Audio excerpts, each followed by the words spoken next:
புதுசாக வந்து பார்க்குறதுக்கு அப்படி சுற்றி பார்க்க வந்து இப்படி பார்த்துருந்தாங்கன்னு என்ன சொல்லுவாங்க? அப்பா 10 பிள்ளைங்க இருந்தாலும் அருமையாக இது உழவார பணி செய்யுதுங்கப்பா, அப்படி வாச்சிக்கிறணும். இது புதுசாக வந்து பார்க்கக்கூடியவங்களுக்கு.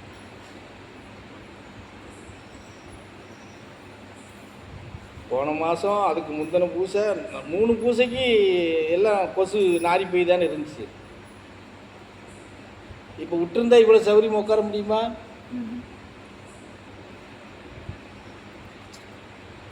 அப்போ இதெல்லாம் எடுத்து சொல்லி, அது எப்படி கொசுக்கடியாமல் நீ உட்காரணுன்னா நீ பில்லை பிடுங்கினாத்தான்னு சொன்னதுக்கப்புறம் தானே பிடுங்கணும்.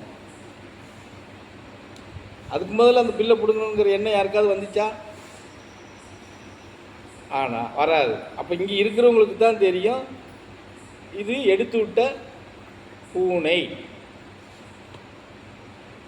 அப்படின்னு தெரியும். ஆனால் வெளியிலேருந்து வந்து பார்க்குறவங்களுக்கு அருமையான பக்தருங்கப்பா, சாமி வச்சிருக்கிறாரு அப்படிவாங்க. அது பில்லு பிடுங்கினதுக்கு எல்லோரும் லஞ்சம் வாங்கிட்டீங்க, அதனால பில்லு பிடுங்கணும்னு யாரும் சொல்லக்கூடாது. ஆமாம், சம்பளம்னா 1 தானே கொடுத்துருக்கணும், 2 வாங்கினா லஞ்சம் தானே என்ன? அதில் வேறு என்னது, அதுக்கு என்னது ஊற்றுனீங்க? ரசம், என்ன சால்னா ரசம், அது வேறு.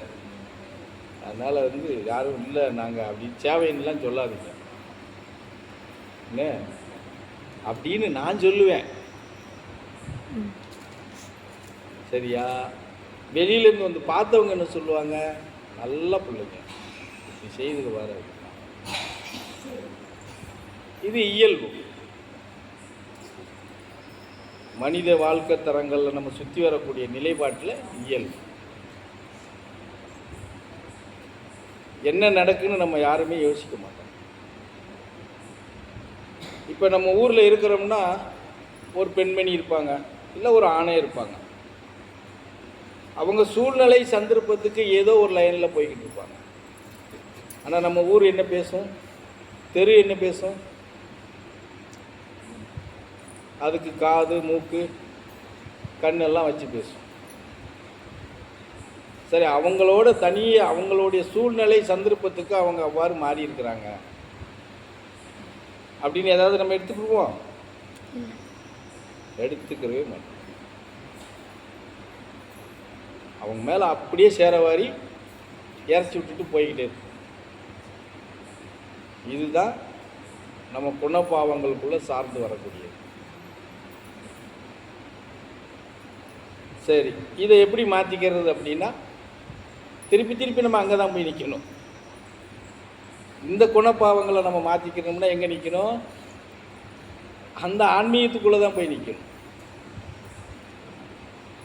ஆன்மீகத்திலையும் இன்னைக்கு பல விதமான ஆன்மீகங்கள் போய்கிட்டு இருக்கு சாமிகா. எல்லா ஆன்மீக பயணமும் அதே மாதிரி இருக்கும்னெல்லாம் சொல்ல முடியாது.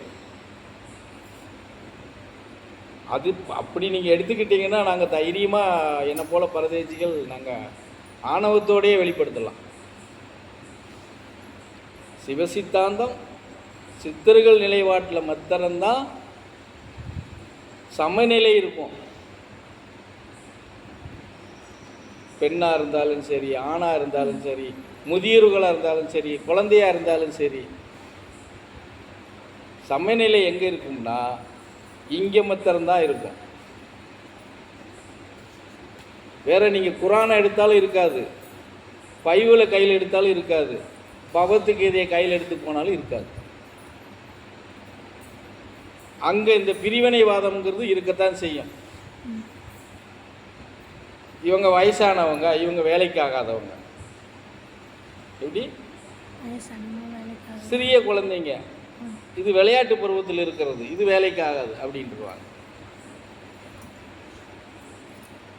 நடுத்தரமான நிலைப்பாட்டில் இருக்கிறவங்கள மாத்திரம்தான் பயன்படுத்த பார்ப்பாங்க. அப்போ அங்கே சமநிலை இருக்குதா? இருக்குதுங்களா சாமி? எல்லாம் வடிவேல மாதிரி மண்டே இப்படி ஆட்டி இருக்குங்கீங்களா இல்லைங்கீங்களான்னு எனக்கு தெரியல. சமநிலை இல்லை சாமி.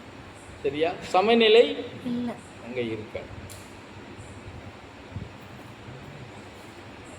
சமநிலை அப்படின்னு எடுத்துக்கிட்டால் அது சிவனை சார்ந்து பயணம் பண்ணக்கூடிய இடத்துல மாத்திரம்தான் சமநிலை. சிவாம்சத்தில் இன்றைக்கி நிறையா பேர் இருக்கிறாங்க. தெய்வ வழிபாடு தெய்வத்தில்னு இருக்கிறாங்க. முருகன் சிவ வழிபாடு தான். அங்கே இருக்கா? கிடையாது. சிவதளத்திலே இல்லைன்னு வச்சுக்கோங்க. இன்றைக்கி சிவதளத்திலே கிடையாது.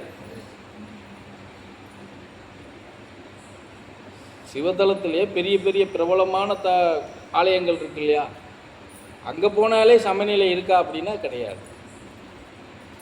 இது என்ன மாதிரி எங்கேயாவது அத்திபூத்தவம் மாதிரி ஒரு மடையன் கையில் இருக்கான்னு வச்சுக்கோங்களேன், அவன் வழி நடத்தக்கூடிய இடத்துல மாத்திரம்தான் சமநிலைங்கிறத நீங்கள் பார்க்க முடியும். அதை தாண்டி வேறு எங்கேயாவது பார்க்க முடியுமா? கணேஷ்குமார்,